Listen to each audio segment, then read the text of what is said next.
Selamat pagi semuanya. Semoga kita sekalian sehat-sehat ya.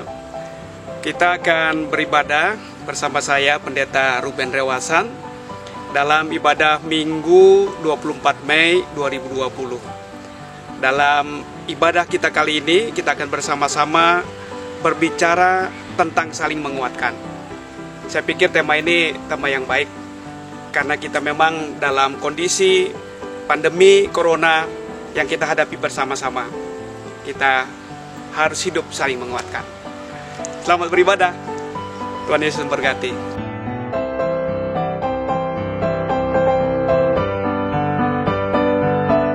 Bapak Ibu, saudara-saudara, dan anak-anak yang sangat dikasihi oleh Tuhan Yesus Kristus. Renungan kita pada hari ini, Minggu tanggal 24 Mei 2020, didasarkan dari Matius pasal 5 ayat 1 sampai dengan 12. Dan sebagaimana tema yang telah ditetapkan oleh Sinode Gereja Protestan Indonesia di Papua. Hari ini kita berbicara tentang tema saling menguatkan. Saudara-saudara, saya pikir tema saling menguatkan sebagaimana tema khotbah kita kali ini merupakan tema yang sangat relevan. Khususnya dalam suasana saat ini, di mana sebagian besar warga dunia, termasuk kita yang ada di Indonesia, kita juga sekalian yang ada di tanah Papua terdampak karena masalah pandemi corona, atau yang kita kenal juga dengan COVID-19. Kita tahu juga saudara-saudara, dampak dari pandemi ini bukan saja mengancam kesehatan jiwa manusia, tetapi juga seluruh sendi-sendi kehidupan manusia mengalami gangguan yang amat serius. Semuanya seakan-akan menjadi hancur porak-poranda. Menurut beberapa sumber dari media terpercaya, ratusan ribu manusia harus kehilangan nyawa. Jutaan orang di bumi ini terpaksa harus meringkuk di rumah sakit dan terisolasi dalam kecemasan, menanti kesembuhannya.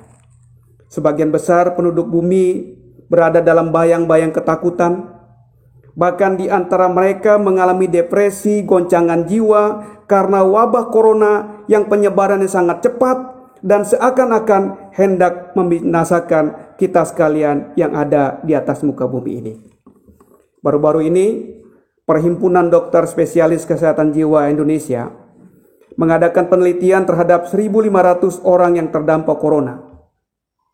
Mereka menemukan bahwa 60% dari 1.500 orang itu mengalami gangguan kejiwaan karena mereka tertekan, merasa takut, stres, dan mereka kehilangan harapan karena wabah corona yang merajalela ini. Ironisnya saudara-saudara, dampak dari penyebaran corona yang luar biasa ini ternyata juga telah merusak tatanan kehidupan sosial ekonomi masyarakat. Menurut beberapa sumber resmi, ribuan orang harus kehilangan pekerjaan. Banyak bisnis dan usaha berskala mikro dan makro mengalami kebangkrutan yang sangat hebat. Akibatnya kemiskinan, angka kelaparan yang begitu tinggi mengancam jutaan penduduk di Indonesia dan juga penduduk dunia. Saudara-saudara, inilah potret sesungguhnya dari dunia kita saat ini.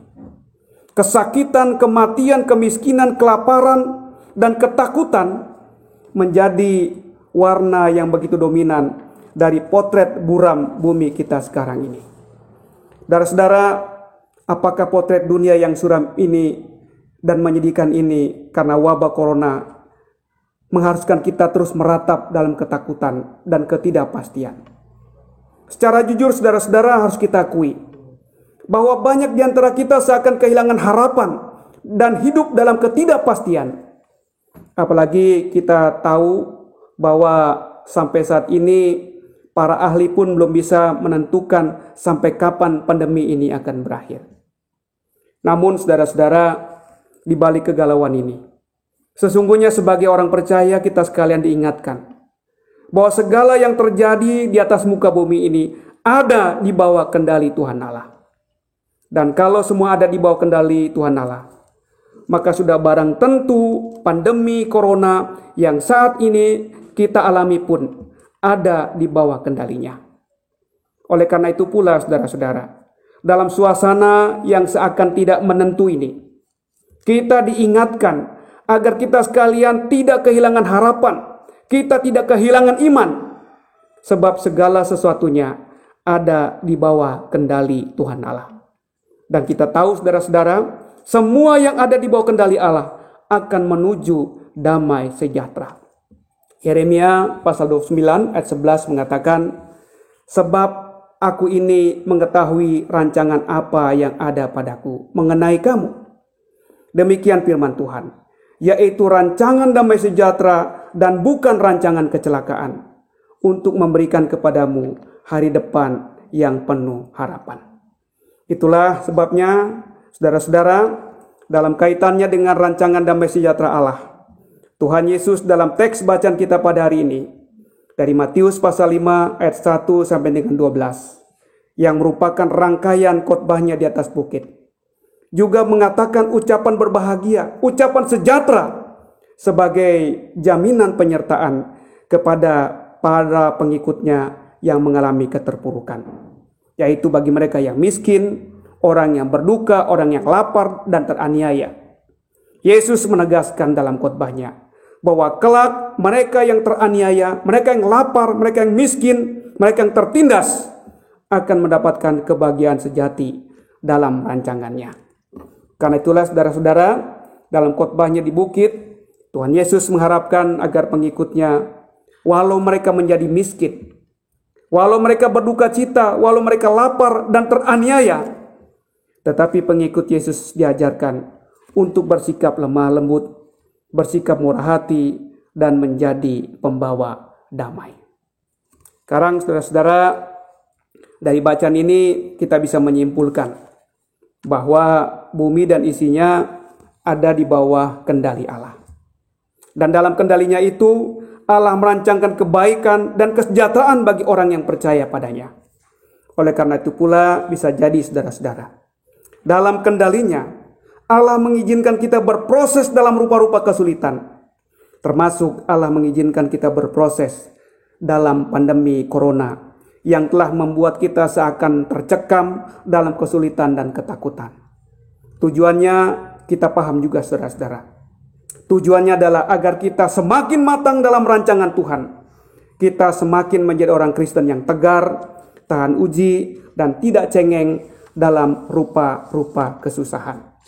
Bapak, Ibu, dan saudara-saudara yang sangat dikasihi Kristus, dalam kaitan firman Tuhan pada hari ini, dari Matius pasal 5 ayat 1 sampai dengan 12, yang tadi dikatakan sebagai bagian dari khotbah di bukit, kita juga bisa mendapatkan inspirasi dari teks bacaan kita pada hari ini.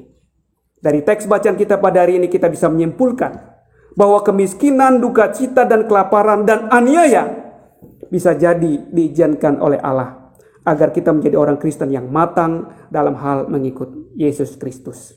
Itulah sebabnya dalam suasana sulit seperti ini, kita diminta oleh Tuhan untuk tidak takut, kita tidak panik, tidak cemas secara berlebihan. Tetapi sebaliknya, dalam situasi sesulit apapun, kita tetap diperintahkan oleh Tuhan untuk melakukan kebaikan dalam bentuk hidup yang murah hati, suci hati, dan membawa damai sejahtera. Dalam arti ini, saudara-saudara, murah hati berarti kita mau berbagi kepada mereka yang kekurangan.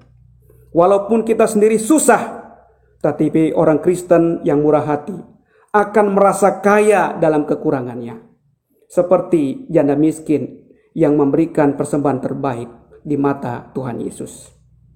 Suci hati artinya saudara-saudara berpikiran tulus, berpikiran positif, ikhlas menerima keadaan. Sekalipun kita terpuruk, tetapi kalau kita memiliki kesucian hati, maka kita akan selalu berpikir tentang berbagai kebaikan. Sedangkan Bapak Ibu, saudara-saudara, perintah untuk membawa damai sejahtera, seperti dalam teks bacaan kita pada hari ini, mengisyaratkan bahwa dalam kondisi seperti apapun, pikiran kita, perbuatan kita, perkataan kita harusnya menyejukkan dan membawa sukacita bagi sesama kita. Dengan demikian, saudara-saudara, Teks bacaan kita hari ini berkait dengan tema khotbah minggu ini, saling menguatkan. Maka kita sebagai orang yang percaya, meski kita juga terdampak pandemi corona, akan tetapi kita harus tetap menjadi alat Tuhan dalam mengentaskan masalah yang ditimbulkan oleh pandemi corona. Konkretnya adalah saudara-saudara, kita harus saling menguatkan. Kita saling membantu melalui cara hidup yang dikehendaki oleh Tuhan Yesus.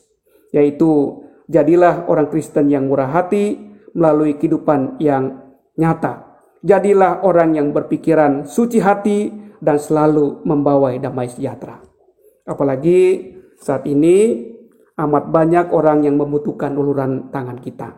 Kuatkanlah dan topanglah saudara-saudara kita yang terdampak corona dengan menjadikan diri kita sebagai saluran berkat-Nya. Dalam ayat 12 bacaan kita pada hari ini, Yesus menegaskan, bersukacitalah dan bergembiralah senantiasa dalam rupa-rupa kebaikan, sebab upah kita besar di sorga. Saudara, dalam kaitan khotbah pada hari ini juga, pada esok hari, tepatnya tanggal 25 Mei 2020, gereja yang kita kasihi, Gereja Protestan Indonesia di Papua, genap berulang tahun yang ke-35 tahun. Sebagaimana moto GPI Papua, kami memberitakan Kristus yang tersalib.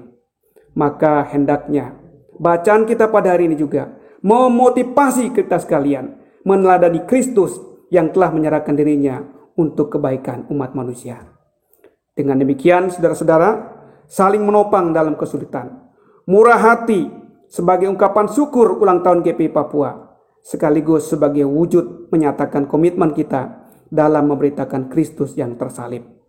Selamat menyongsong HUT GPI Papua yang ke-35 tahun. Tetaplah semangat dalam sukacita. Hendaklah kita saling menguatkan. Tuhan memberkati.